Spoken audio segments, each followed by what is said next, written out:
പിതാവിൻ്റെയും പുത്രൻ്റെയും പരിശുദ്ധാത്മാവിൻ്റെയും നാമത്തിൽ ആമേൻ. കർത്താവായ ദൈവമേ, അങ്ങയെ സ്തുതിക്കുന്നു, വാഴ്ത്തുന്നു, ആരാധിക്കുന്നു. പരിശുദ്ധാത്മാവായ ദൈവമേ, അങ്ങയെ വാഴ്ത്തുന്നു, ആരാധിക്കുന്നു.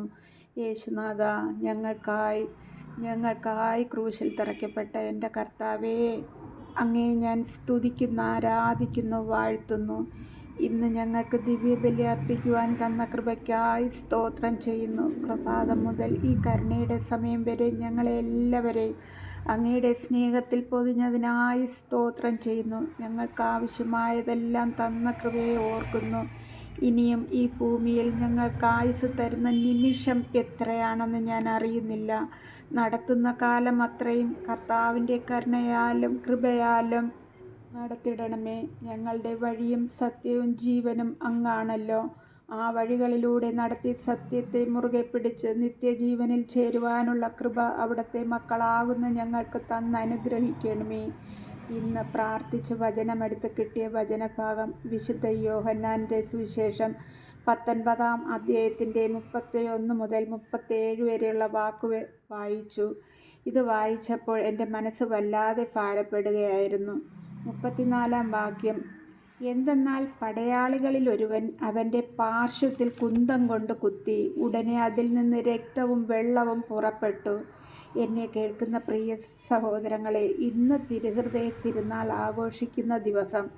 ഞാൻ മുൻപ് കാലങ്ങളിൽ വചനം വായിക്കും ഇത്രയും ആഴമായി ചിന്തിച്ചിട്ടില്ലായിരുന്നു. എന്നാൽ കരുണയുടെ സമയം പ്രാർത്ഥിക്കാൻ തുടങ്ങിയ നാൾ മുതൽ വല്ലാത്ത ഒരനുഭവം കിട്ടുന്നുണ്ട്. അത് ഈശോയുടെ സ്നേഹം തന്നെയാണ്. ഇന്ന് വായിക്കാൻ ഈ വചനം തന്നെ കിട്ടിയതും അത് തന്നെയാണെന്നാണ് എൻ്റെ വിശ്വാസം. കള്ളന്മാരുടെ കാലുകളുടെ അസ്ഥികൾ തകർത്തു. എൻ്റെ ചിന്ത ഇതാണ്: എന്തുകൊണ്ട് ഈശോയുടെ കാലുകളുടെ അസ്ഥികൾ തകർത്തില്ല? ശത്രുക്കൾ കുന്തം കൊണ്ട് കുത്തിയപ്പോൾ ഈശോയുടെ ഹൃദയത്തിൽ അവശേഷിച്ചിരുന്ന രക്തവും വെള്ളവും ഒഴുകി. അത് പാപികളായിരുന്ന നമ്മൾ ഓരോരുത്തർക്കും വേണ്ടി ഈശോ ഒഴുക്കിയ സ്നേഹം തന്നെയാണ്. ആയതിനാൽ പ്രിയ സഹോദരങ്ങളെ, എവിടെ പ്രാർത്ഥനയിലായിരുന്നാലും ദിവ്യബലി അർപ്പിക്കുമ്പോഴും നമുക്ക് വേണ്ടി മുറിക്കപ്പെട്ട ആ സ്നേഹം നിറഞ്ഞ തിരുഹൃദയത്തെ മനസ്സിൽ ധ്യാനിച്ച് സ്തുതിക്കുകയും ആരാധിക്കുകയും ചെയ്യാം. അതിനായി ഈ കരുണയുടെ സമയം നമ്മെ ഓരോരുത്തരെയും ഈശോയുടെ മുൻപിൽ സമർപ്പിച്ച് ഒരു നിമിഷം പ്രാർത്ഥിക്കാം. കർത്താവായ യേശുവേ, ഞങ്ങളെ എല്ലാവരെയും ഈശോയുടെ കരങ്ങളിൽ സമർപ്പിക്കുന്നപ്പ, ഞങ്ങൾക്ക് വേണ്ടി ഒഴുക്കിയ ആ സ്നേഹത്തിൻ്റെ തിരുമുൻപിൽ ഞങ്ങളെ അർപ്പിക്കുന്നു. നാഥ, ഞങ്ങളെ പൂർണ്ണമായി അവിടെ നിന്ന് കൈക്കൊള്ളണമേ. ആമേൻ.